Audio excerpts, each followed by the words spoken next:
Legal voice viewers அனைவருக்கும் வணக்கம். நம்ம சேனல்ல நம்ம வந்து நியோமேக்ஸ் வழக்கின் அப்டேட்டுகளை தொடர்ந்து பார்த்துட்டு இருக்கோம். அது கேன்சலேஷன் ஆஃப் பெயில், ஜாமீன் ரத்து வழக்குகள். அது மதுரையில் தொடரப்பட்ட வழக்கு சென்னையில் வந்து பரத சக்கரவர்த்தி மாண்புமிகு நீதியரசர் அவர்கள் இருக்கிறதுனால அங்கிருந்து விசாரணை நடக்குது. அது எல்லாருக்கும் தெரியும். இன்று அந்த வழக்கு விசாரணைக்கு எடுத்துக்கொள்ளப்பட்டது.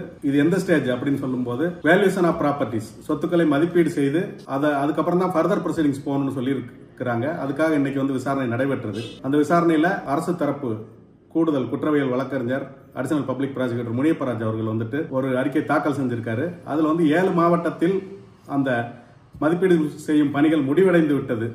ஆனால் அந்த அறிக்கை மட்டும் வரல. அதனால அதுக்கு வந்துட்டு ஒரு வாரம் டைம் கொடுங்க, அதை அந்த ரிப்போர்ட்டை தாக்கல் பண்ணிடலாம். மேலும் ராமநாதபுரம் மற்றும் திண்டுக்கல் அங்க வந்து அதிகப்படியான சொத்துக்கள் இருக்கிறதுனால அதுக்கு வந்து 21 நாட்கள் டைம் வேணும். மீதி மாவட்டங்களுக்கு 15 நாட்கள் வந்து கால அவகாசம் வேணும். அந்த ரிப்போர்ட்டை வேல்யூ எல்லாம் பண்ணி அந்த சொத்துக்கள் எல்லாம் மதிப்பீடு பண்ணி கொடுத்துருவோம் அப்படின்னு சொல்லியிருக்காங்க. அதற்கு முதலீட்டாளர்கள் தரப்பு வழக்கறிஞர் வந்து அவ்வளவு கூடுதல் டைம் கொடுக்க கூடாது, இவங்க தொடர்ந்து வந்து இது மாதிரி பண்ணிட்டு இருக்காங்கன்னு சொல்லி வழக்கறிஞர் திரு புருஷோத்தமன் அவர்கள் வந்து ஆர்கியூ பண்ணியிருக்கிறாரு. அப்ப நம்ம தரப்புல நான் என்ன சொன்னேன்னா, ஒரு 2 வாரம் மட்டும் டைம் கொடுங்க அப்படின்னு சொல்லி இருக்கிறேன். அதுக்கப்புறம் ஃபர்தர் ப்ரொசீடிங்ஸை நம்ம பார்த்துக்கலாம்னு ஆர்கியூ பண்ணோம். மேலும் சில வழக்கறிஞர்கள் வந்து என்ன சொன்னாங்கன்னா, வேல்யூவை வந்து குறைச்சி போடுறாங்க, அது வந்து எங்கன்னா மதுரை போன்ற மாவட்டங்கள் அப்படின்னு சொல்லியிருக்காங்க. ஜட்ஜ் வந்து என்ன சொன்னா, இது ரஃபா ஒரு வேல்யூஷன் தான், அவங்க கொடுக்கறத இப்ப வந்து நம்ம முடிவுக்கு வரல. ஆனா வந்து சப்ரிஜிஸ்டார் ஆஃபீஸ் போகும்போது யாருமே வந்து உண்மை பேசுறது இல்லை, எல்லாரும் வந்து பொய் தான் பேசுறாங்க அப்படின்ற மாதிரி மாண்புமிகு நீதியரசர் அவர்கள் வந்து சொல்லியிருக்காங்க. இது வந்து ஒரு டேட்டா கலெக்ஷன் மாதிரி தான், இது மக்களுக்கு கொடுக்குற அளவுக்கு இருக்குதா இல்லையான்னு பாக்குறதுக்கு மட்டும்தான் அப்படின்னு சொல்றாரு. மேலும் வந்து அவங்களை தண்டிக்கணும்ன்றது நம்மளோட நோக்கம் இல்லை. ஆனால் தண்டிக்கணும் நீங்க முடிவெடுத்தீங்கனாலும் செட்டில்மெண்ட் கேட்கறவங்க செட்டில்மெண்ட் வாங்கிக்கலாம், தண்டிக்கணும் முடிவெடுக்கிறவங்க தனியாக வழக்கு நடத்தலாம். எந்த ப்ரொசீடிங்ஸையும் நம்ம வந்து தடை பண்ணல, சட்டப்படியான எதையுமே நம்ம நிறுத்தி வைக்கல. அவங்கள தண்டிக்க வேண்டாம், அவங்கள சமரசம் பண்ணிட்டு போங்கன்னு இந்த நீதிமன்றம் சொல்லல. அவங்க வந்து சமரசம் பண்ணணும்னு சொல்றாங்க.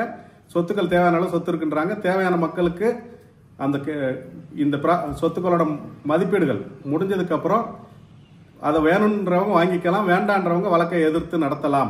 அது வந்து டேர்ன்பிட் கோர்ட்ல போய் நடத்திக்கலாம். இதை வந்து அனைத்து தரப்பினரும் ஏற்றுக்கொண்டால் மட்டும்தான் நம்ம வந்து முடிவுக்கு வருமே தவிர யாரையும் கம்பல் பண்றதில்லை. யாரையும் கட்டாயப்படுத்தி நீ சமரசத்துக்கு போகணும், யாரையும் கட்டாயப்படுத்தி நீங்க வந்துட்டு வழக்கை எதிர்த்து நடத்தணும், அவங்களுக்கு தண்டனை கொடுக்கணும் நம்ம சொல்ல போறதில்லை அப்படின்னு சொல்றாங்க. அப்புறம் இன்னைக்கு தாக்கல் செய்யப்பட்ட ரிப்போர்ட் அதை வந்துட்டு என்னன்னா, அது வந்து இப்ப கொடுத்துருக்காங்க கோர்ட்ல, அதை வந்துட்டு நீதிமன்றம் வாங்கி வச்சிருக்குது. இதை வந்து அப்லோட் பண்ணணும், வெப்சைட்ல இதை அப்லோட் பண்ணணும். இங்க எல்லாமே வந்துட்டு ஓப்பனா தான் நடக்குது. இதுல ரகசியமாக எந்த நடவடிக்கையும் நடக்கவில்லை அப்படின்னு சொல்லி நீதியரசர் சொல்றாரு. மேலும் அந்த ஒரு மனுதாரர் பார்ட்டியின் பெர்சன், அதாவது மனுதாரர் நேராக நீதிமன்றத்தில் ஆஜராகி வாதாடலாம். அது வந்து சிவதர்சினி அப்படின்றவங்க மேடம், அவங்க வந்து அப்பியராகி வாதாடி இருக்காங்க. நேரடியாக அவங்க பேர்ல மனு தாக்கல் செய்து சென்னையில அவங்க என்ன சொல்றாங்கன்னா, புகார் கொடுக்கறதுக்கு ஒரு கால அளவு நிர்ணயிக்கப்பட்டது, அதற்கு பின்பு இன்னமும் புகார் கொடுத்துட்டு இருக்காங்க. இவ்வளவு நாள் புகார் கொடுக்க வேண்டாம்னு சொன்ன சில சங்கங்கள் இப்ப புகார் கொடுன்னு சொல்றாங்க. அதனால வந்து காலதாமதம் ஏற்படும், நமக்கு வந்து வழக்கு சீக்கிரம் முடியாது. இவங்க இப்ப வந்து நிறுவனத்திற்காக இவங்க செய்யறாங்க. நிறுவன தரப்புல வந்து ஏஜென்ட்டுகள் வந்து எங்களோட தொடர்புல இல்லை, அவங்க வந்து இவ்வளவு நாள் புகார் கொடுக்க வேண்டாம்னு சொன்னாங்க. இப்ப வந்துட்டு புகார் கொடுத்தையில நீதிமன்றத்தில் வாங்கிக்கோன்னு மிரட்டுறாங்க அப்படின்ற மாதிரி பேசினாங்க. நீதியரசர் என்ன சொல்றாருன்னா, இப்போ வந்து நம்ம சொத்துக்களை மதிப்பீடு செய்யறோம், அதற்கு பின்னாடி வந்து இந்த வாதங்கள்லாம் வச்சு பார்த்துக்கலாம், என்ன செய்யலாம் எந்த மாதிரி செய்யலாம்ன்றத நம்ம பின்னாடி இந்த சொத்துக்களோட மதிப்புகள் வந்ததுக்கு அப்புறம் பார்த்துக்கலாம் அப்படின்ற மாதிரி சொல்லியிருக்காங்க. மேலும் சில வழக்குகள்ல வந்து 2வது லிஸ்ட் அப்படின்னு சொல்லும்போது செகண்ட் திரும்ப கம்ப்ளைண்ட் வாங்கினா நிறுவனத்தினரே வந்து எல்லாத்துக்கும் திரும்ப பாண்டை கொடுத்து எல்லாத்தையும் உள்ள அனுப்பி இது மாதிரி சில மோசடி வேலைகள் நடக்க வாய்ப்பு இருக்கு அப்படின்னு சொல்லும்போது அதையும் கருத்தில் கொண்டு அதெல்லாம் வந்துட்டு இன்வெஸ்டிகேட்டிங் ஆபீசர், விசாரணை அதிகாரி விசாரிச்சு முடிவெடுக்கணும் அப்படின்னு நம்ம சொல்லியிருக்கிறோம். அது செகண்ட் லிஸ்டா தான் வைப்பாங்க, அதை நம்ம ஏற்கனவே சொல்லியிருக்கிறோம். அது வந்து 2வது பட்டியல் வைத்து அதன் மூலமாக அந்த வேலைகள் நடைபெறும் அப்படின்னு நீதியரசர் சொல்லியிருக்கிறாரு. நீதிமன்றம் பல முறை சொல்லியிருக்குது, நீங்க வந்து வங்கிகள் வைங்க, பொது உடைமையாக்கப்பட்ட வங்கிகள், அரசாங்க வங்கிகள், அந்த போஸ்ட் ஆபீஸ், தபால் நிலையங்கள், அங்கெல்லாம் நீங்க போடுங்க பல முறை நம்ம சொல்றோம். அதையும் தாண்டி இது மாதிரி நிறுவனங்கள்ல தான் மக்கள் போய் முதலீடு செய்யறாங்க, அதனாலதான் இந்த பிரச்சனை வருது அப்படின்னு ஒரு வேதனையை வந்து நீதியரசர் அவர்கள் வந்து தெரிவிச்சிருக்கிறாங்க. மேலும் நம்ம ஏற்கனவே பார்த்திருந்தோம், அந்த கன்சியூமர் போறதுலயும் கேஸை போட்டு அது வாரண்ட்டை வந்து எக்ஸிக்யூட் பண்ண முயற்சி பண்றாங்க, அதனால அதை ஸ்டே பண்ணணும் அப்படின்னு சொல்லும்போது மாண்புமிகு நீதியரசர் அவர்கள் இந்த நீதிமன்றம் எந்த நடைமுறையையும் தடை செய்யவில்லை, அதை தொடர்ந்து நம்ம சொல்லிட்டு தான் இருக்கிறோம். அதனால அந்த வேலை போயிட்டு தான் இருக்கும். இருந்தாலும் உங்களுக்காக இந்த மிசலேனியஸ் பெட்டிஷன் பல்வகை மனுக்கள் அந்த கன்சியூமர் கோர்ட்டுக்கு மேல உள்ள வழக்குகளை நம்ம வந்து தனியாக விசாரிப்போம் அப்படின்னு சொல்லியிருக்காங்க. அதுல வந்து எதிர் மனுதாரர் அதுல வந்து கன்சியூமர் கோர்ட்ல பெட்டிஷன் போட்டவங்க என்ன சொன்னாங்கன்னா வாரண்ட் கொடுத்துருக்குது, ஆனா இந்த வழக்கு நிலுவையை காட்டி வந்து அவங்க வாரண்ட்டை வந்து எக்ஸிக்யூட் பண்ண விட மாட்டேன்றாங்க அப்படின்னு சொன்னாங்க. நான் எந்த தடையும் கொடுக்கல, நீங்க வாரண்ட்டை வந்து எக்ஸிக்யூட் பண்ணலாம் அப்படின்னு சொல்றாரு. அவங்க தரப்புல வந்து வாரண்ட் எக்ஸிக்யூட் பண்ணக்கூடாதுன்னு சொல்லும்போது அதுக்கும் நான் தடை கொடுக்கல, அது நீங்க சட்டப்படியாக தான் நீங்க ஆர்கியூ பண்ணிக்கணும். நீங்க அந்த கன்சியூமர் போரம் நுகர்வோர் குறைதீர் ஆணையத்தில் தான் நீங்க இதெல்லாம் ஆர்கியூ பண்ணி உங்க கிரீவன்ஸ் எல்லாம் சொல்லணும், இங்க பண்ண முடியாது அப்படின்ற மாதிரி வந்து நீதியரசர் அவர்கள் சொல்லியிருக்காங்க.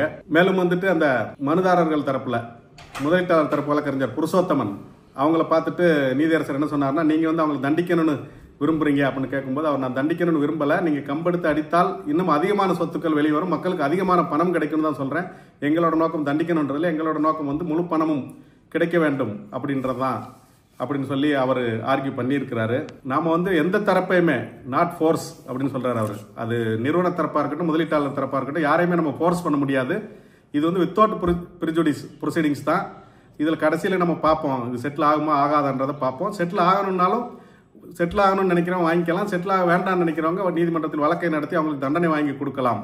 இது வந்து எந்த தரப்பையும் நம்ம கட்டாயப்படுத்தலை, அது நிறுவனமாக இருக்கட்டும் முதலீட்டாளர்களுக்கு யாரையுமே வந்து நம்ம கட்டாயப்படுத்தலை அப்படின்னு வந்து மாண்புமிகு நீதியரசர் அவர்கள் சொல்லியிருக்காங்க. நிறுவனத்தின் டைரக்டர்கள் இயக்குநர்கள் எங்களுக்கு யாருன்னே தெரியாது, நாங்கள் வந்து ஏஜென்ட்களை நம்பி தான் பணம் போட்டோம். அவங்க எங்களுக்கு தெரிஞ்சவங்களா இருந்தாங்க, நல்லா பழகுனவங்களா இருந்தாங்க, அவங்க நல்லவங்க நம்பி தான் நம்ம பணம் போட்டோம். அதை வீட்டை விற்று கொடு, வீட்டை அடமானம் வச்சு கொடு, பேங்க்ல லோன் வாங்கி கொடு அப்படிலாம் சொன்னாங்க. அப்படிலாம் வாங்கி போட்டு இப்போ வட்டி கட்ட முடியாமல் தவிச்சிட்டு இருக்கிறோம். நிறைய பேர் வந்து சூசைட் பண்ணுற கண்டிஷனுக்கு போயிட்டாங்க, தற்கொலை பண்ணுறதுக்கு, தற்கொலையும் பண்ணியிருக்கிறாங்க. அதெல்லாம் நீதிமன்றம் கவனத்தில் எடுத்துக்கணும்னு சொல்லும்போது இப்போ நம்ம பண்ணிட்டு இருக்கிறது புகாருக்கும் அந்த அவங்க வச்சிருக்கிற சொத்துக்களுக்கும் சரியா வருமானது மட்டும் தான் நம்ம பார்க்குறோம். இந்த வாதங்கள்லாம் வந்துட்டு நம்ம அந்த வேல்யூஷன் சப்மிட் பண்ணதுக்கு அப்புறம் பார்க்கணும் அப்படின்னு நீதியரசர் சொல்லியிருக்காரு. மேலும் சில வழக்குகளில் சேஞ்ச் ஆஃப் காலத்து, அதாவது வழக்கறிஞர் வந்து நாங்கள் ஆஜராகலன்னு சேஞ்ச் ஆஃப் காலத்து பார்ட்டிஸ் கொடுத்துருக்குறோம், அவங்க அதை வாங்கிட்டு இன்னும் நீதிமன்றத்தில் தாக்கல் செய்யலை, அதனால எங்கள் பேரே தொடர்ந்து வருது, அதனால அதை மாற்றணும்னு சொல்லி வாதிடப்பட்டிருக்குது. அதற்கு நீதியரசர் வந்து அதை செக் பண்ணி அவங்க பேரை அந்த வழக்கறிஞர்கள் பேரை வந்து அதிலிருந்து எடுத்துருங்க, வேற வக்கீல் அதுக்கு பதிலுக்கு வக்காலத்து தாக்கல் செஞ்சிருந்தால் அவங்க பேரை போடுங்க, வேற வக்கீல் வக்காலத்து தாக்கல் செய்யலைன்னா அதில் வந்துட்டு நீங்கள் வந்து அந்த யார் மனுதாரரோ அந்த மனுதாரரின் பேரை நீங்கள் வந்து அந்த லிஸ்ட்டில் போட்டு பண்ணுங்கன்னு சொல்லி ரிஜிஸ்ட்ரிக்கு ஒரு உத்தரவு கொடுத்துருக்காங்க. இப்போ வந்துட்டு இந்த வேலைகள்லாம் வந்து 31/7/2025 இன்றுக்குள்ள முடியணும்னு கூப்பிட்டு வழக்கு வாய்தா போடப்பட்டிருந்தது. இப்போ என்ன சொல்றாங்கன்னா 21/8/2025 அதற்குள்ள இந்த வழக்கு அந்த வேல்யூஸ் எல்லாம் முடிச்சு கோர்ட்டுக்கு ரிப்போர்ட் சப்மிட் பண்ணணும். As early as possible, day to day பேஸ்ல பண்ணணும், எக்ஸ்பீடியஸ்லி தினசரி நடவடிக்கையாக வேகமாக அதை செய்யணும் அப்படின்னு சொல்லியிருக்காங்க. அது போக இந்த வழக்கானது 11/8/2025 அன்று வந்து மீண்டும் விசாரணைக்கு வரும். இடையில வந்து 22/8/2025 அன்னைக்கு வந்து அந்த கன்சியூமர் போரத்தில் உள்ள வழக்குகள் சம்பந்தமான விசாரணைகளை வந்து விசாரிக்கிறதாக சொல்லியிருக்காங்க. அது போக எல்லாரும் வந்து நீதிமன்றத்தில் என்ன வந்து வழக்கில் தரப்பினரா சேர்க்கணும், என்ன விசாரிக்கணும் தொடர்ந்து மதுரையில் மனுக்கள் தாக்கல் செஞ்சுட்டு இருக்காங்க அப்படின்னு வந்து பப்ளிக் ப்ராசிக்யூட்டர் சொன்னாரு. அதற்கு வந்துட்டு நீதியரசர் எந்த மனுவுமே வந்து நான் என் முன்னாடி போட்டுன்னு சொல்ல முடியாது. திருநெல்வேலி மாவட்டத்துக்கு வந்துட்டு லாரன்ஸ் வால்டர் அவரையும், விருதுநகர் மாவட்டம் அந்த மாவட்டத்துக்கு அறிவழகன் அவங்க 2 பேரும் வந்துட்டு மதிப்பீட்டாளர்கள் வேல்யூவர்ஸ் சார்ட்டர்ட் வேல்யூவர்ஸ் போடணும்னு சொல்லிட்டு அடிஷனல் பப்ளிக் ப்ராசிக்யூட்டர் சொல்லி இருக்கிறாரு. அதையும் வந்து நீதிமன்றம் ஏற்றுக்கொண்டுள்ளது. அவங்க வந்து ஏற்கனவே இருக்கிற மதிப்பீட்டாளர்களுடன் கூடுதலாக இவங்களும் சேர்ந்து அந்த பணியை செய்வார்கள் திருநெல்வேலி மற்றும் விருதுநகர் மாவட்டத்திற்கு. மேலும் சில சொத்துக்களை வந்து வித்துட்டாங்க, அதுக்காக கண்டெம்ட் ஆஃப் கோர்ட் நீதிமன்ற அவமதிப்பு நடவடிக்கை எல்லாம் ஃபைல் பண்ணியிருக்கோம், அதை இங்க கொண்டு வரணும் அப்படின்னு ஒரு வழக்கறிஞர் வாதிட்டாரு. மாண்புமிகு நீதியரசர் என்ன சொல்லியிருக்காங்கன்னா, எந்த ஒரு வழக்கையுமே மதுரையிலிருந்து எனக்கு போடுன்னு நான் சொல்ல முடியாது, நீங்க அந்த பதிவு உயர்நீதிமன்றத்தின் மதுரை கிளையின் பதிவாளர்கள் அவங்ககிட்ட போய் லெட்டர் கொடுங்க, அவங்க என்ன பண்றாங்களோ அதுதான் பண்ண முடியும், அவங்க முன்னாடி அனுப்புனா நான் விசாரிக்க முடியும், நீங்க வந்து அங்கதான் போய் அந்த லெட்டர்லாம் கொடுக்கணும், அங்குள்ள கண்டெம்ட் ஆஃப் கோர்ட் அந்த ஃப்ரெஷ் ஆஃப் பெட்டிஷன் ஃபைல் பண்றது, என்ன வந்து வழக்கில் மனுதாரரா சேர்க்கணும் அப்படின்னு சொல்றது, என்ன விசாரிக்கணும்னு சொல்றது 161 ஆப் சிஆர்பிசி 183 ஆஃப் பிஎன்எஸ், அது வந்து 161 சிஆர்பிசி நம்ம ஏற்கனவே தெரிஞ்சிருக்கோம், நிறைய வாட்டி பார்த்துருக்கோம். அந்த இப்போ வந்து பிஎன்எஸ்ல பாரதிய நியாய சங்கீதா 183 183 அதில் சொல்லப்பட்டிருக்குது. இது எல்லாமே வந்துட்டு நீங்க மதுரையில் மனு தாக்கல் பண்ணுங்க, எனக்கு வர்றதை நான் விசாரிப்பேன், மீதி எந்த நீதிமன்றத்திலும் வருகின்ற வழக்கை நான் விசாரிக்க முடியாது அப்படின்னு நீதியரசர் வந்து தெளிவா சொல்லி இருக்கிறாரு. மீதி அந்த வழக்குகள்லாம் கிளப் பண்றது, அந்த மாதிரி அங்க இருக்கிற வழக்குகள் இங்க அனுப்புறது, இதுல எதையுமே வந்து நாங்கள் முடிவெடுக்க முடியாது, நான் முடிவெடுக்க முடியாது அப்படின்னு மாண்புமிகு நீதியரசர் பரத சக்கரவர்த்தி அவர்கள் வந்து சொல்றாங்க. இதைத் தொடர்ந்து இந்த வழக்கானது 11/8/2025 அந்த தேதியில் மீண்டும் மாண்புமிகு நீதியரசர் பரத சக்கரவர்த்தி அவர்கள் முன்னாடி விசாரணைக்கு வரும். தொடர்ந்து இந்த சேனலை பாருங்க. நன்றி, வணக்கம்.